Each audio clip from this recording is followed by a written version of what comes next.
How's it going? So, I'm trying to teach you how to get those walls looking back to pristine condition. When you first walked into your house and everything was brand new and the paint was great and your kids didn't put a hole in the wall and you didn't hang 500 different pictures, okay?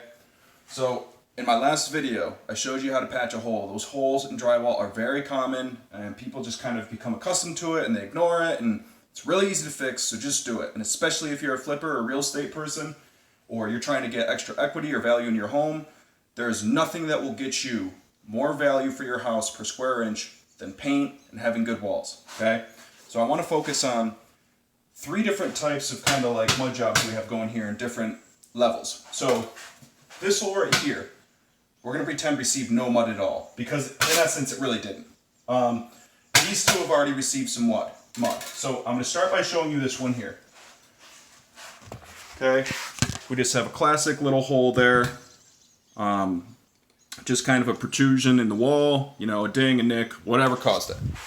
So, the first thing you want to do is make sure it's flush to the wall. So take your mud knives, this is all you need, right here. 2 mud knives, you can go to Harbor Freight and get them. Actually, Harbor Freight's mud knives, I prefer them. They're very cheap and it's a great tool to have. And then some all-purpose Green Label joint compound, okay? If you want a little bit of a lighter mud, this is called a green bucket. You can get a blue bucket, and I think that works well, but it's really up to you. It's your preference. I'm going to take my mud knife, okay? We're going to assume it's a flat edge, flat blade. Some guys like to put a little bit of an edge in the bigger one. I'll explain that to you in another video. I'm going to take it, I'm going to go like this, okay? Now look, I can feel that I have some stuff pulling up. It means it's not flat and flush to the wall. We don't want that. So here's what I like to do. I'm going to start by just doing this, okay? I'm going to get all that crap. Now I'm going to have some little burrs left behind. I'm going to get those off. Okay?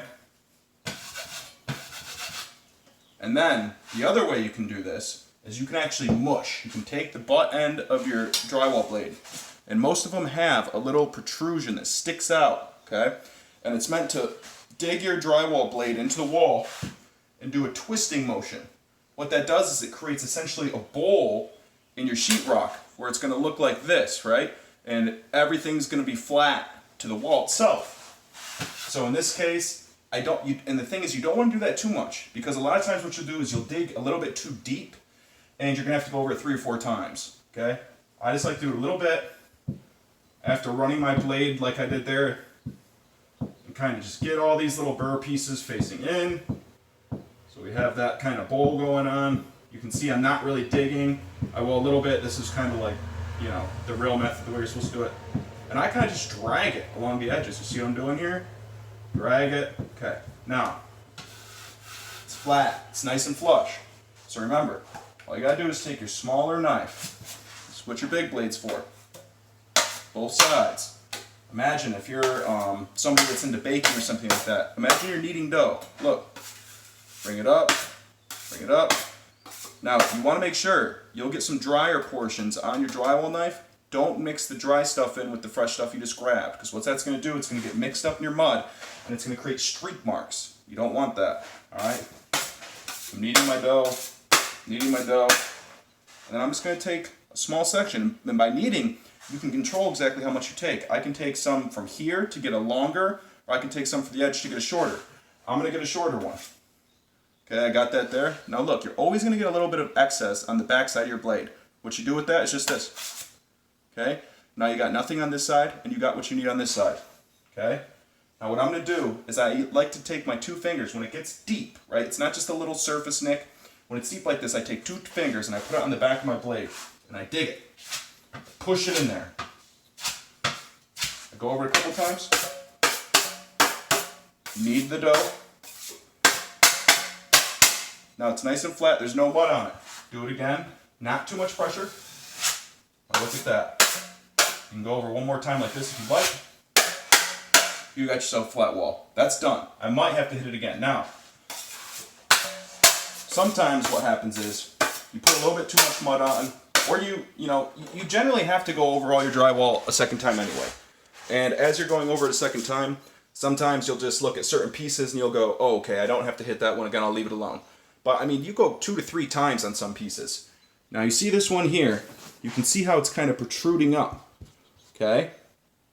Now, you could take care of that by sanding, but sanding sucks. And you want to do the majority of the work with your mud knives. So check this out. What I'm going to do is I'm going to start by just how I did last time. I'm going to go like this a little bit. I'm going to make sure those high points are off. Just dug in a little bit there, it's no big deal. And maybe right here I'll kind of hit it with the side a little bit. Because that side is particularly high. Okay? Now, I have my mud. I'm going to take a little bit extra because I'm a little worried I might have some dry pieces on that. So what I want to do is I kind of want to move some of my mud to the side. You know, you see you just have your bucket of mud here. This is what the inside of mud looks like, right? And what happens is a lot of the drier particles sometimes, when it's from a lot of times just the bucket of the mud, you can see the stuff's dry, it falls in. So what you do is you kind of just move it to the side because it's all going to be on the top. And then you dig in and you get the stuff that's a little bit deeper. Okay, so that's what I'm going to do right now. Guys, one of the most important things I've had to learn with drywall is it is never going to be perfect. I'm not the best at finishing. I know how to do it. I'm not very great at it.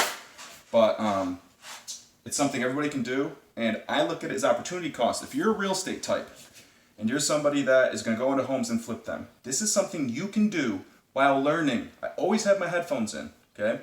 And I'll listen to one of the big money podcasts, or I'll listen to Khan, or I'll listen to, Rich Dad, Poor Dad, or whatever it is I'm listening to that I'm learning, right? You have to constantly be learning if you're in real estate.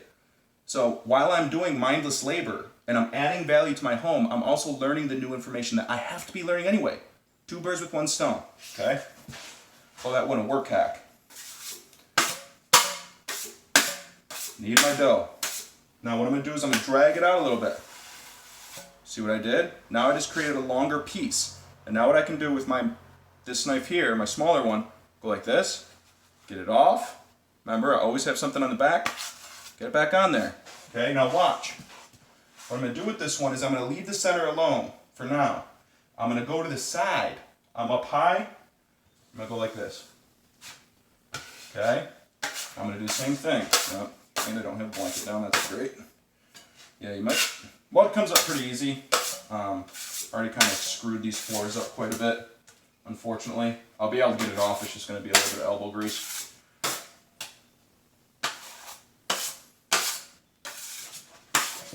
Now this time you can do a couple motions. You go like this, and that's when you're kind of kneading the dough.